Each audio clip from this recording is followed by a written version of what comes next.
Today we are going to do an iodometric titration. This is a sort of a redox reaction in which iodide ions are added to our conical flask. They are oxidized to iodine. Then we add a reducing agent from our burette which reduces iodine back to iodide ions. When iodine is formed, a brown coloration will appear.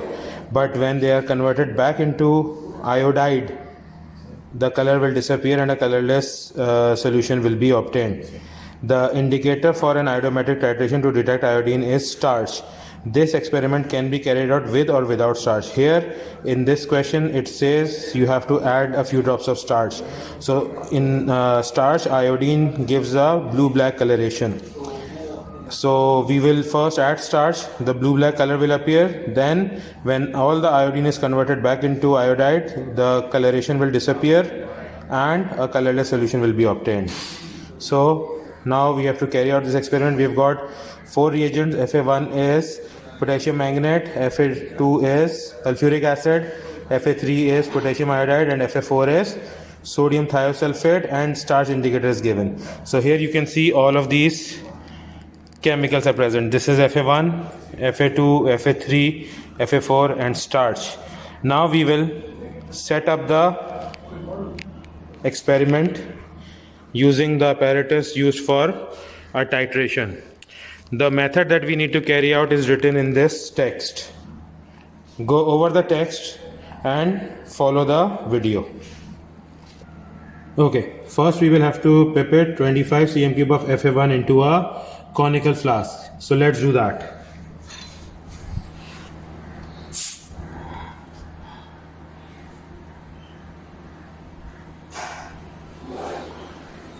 This is Fa1. Fa1 is KMnO4.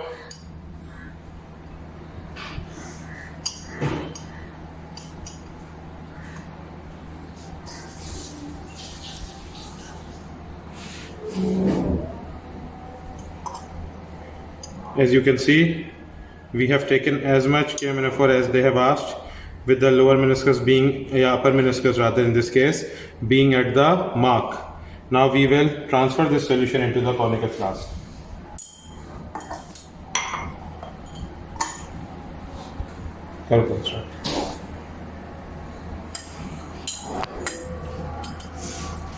And here we have all the solution being transferred. You touch the tip of the pipette on the bottom of the flask and twist it. Do not blow into the pipette to remove all the solution. The solution that remains within the pipette needs to be there. This is the experimental error. This has to be in the pipette. Next, the method says use a measuring cylinder to add 25 cm cube of Fa2 in the conical flask. So we take a measuring cylinder, we take 25 cm cube of Fa2,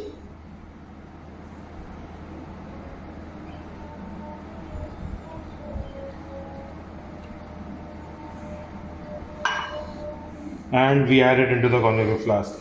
Do remember, using a measuring cylinder means you have to take an approximate volume. Make sure the lower meniscus is on the 25 mark, but even if you measure it very accurately, a measuring cylinder is not an apparatus used for accuracy.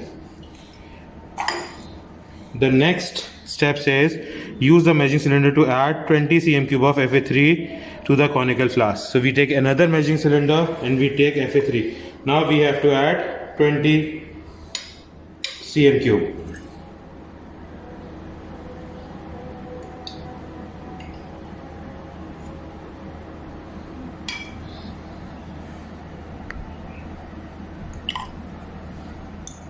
Here we have 20 cm cube of Fa3, which is potassium iodide. The first one that we added, Fa2, was sulfuric acid. So we add this into the conical flask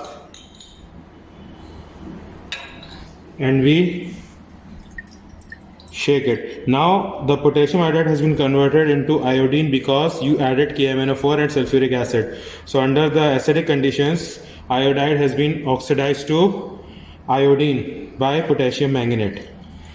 Next, the procedure says fill the burette with Fa4. So you take Fa4 and fill the burette.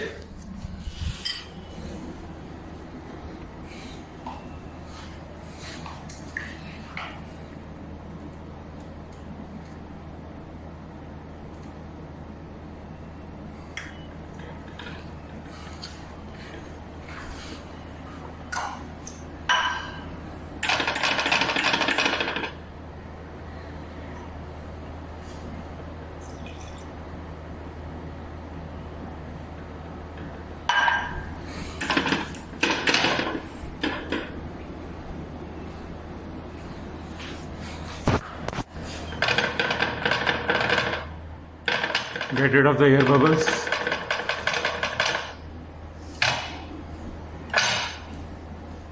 As much as you can. Then set the lower meniscus at 0. Here we have the lowest meniscus set at 0. Now it says carry out a rough titration. When the color of the mixture becomes yellow, add a few drops of starch indicator. So you don't add starch right now. You wait for the brown color to turn to yellow, then add starch indicator. And when you add the starch indicator, then you will see that the color will turn to blue black. So let's do that procedure. Let's turn this color into yellow.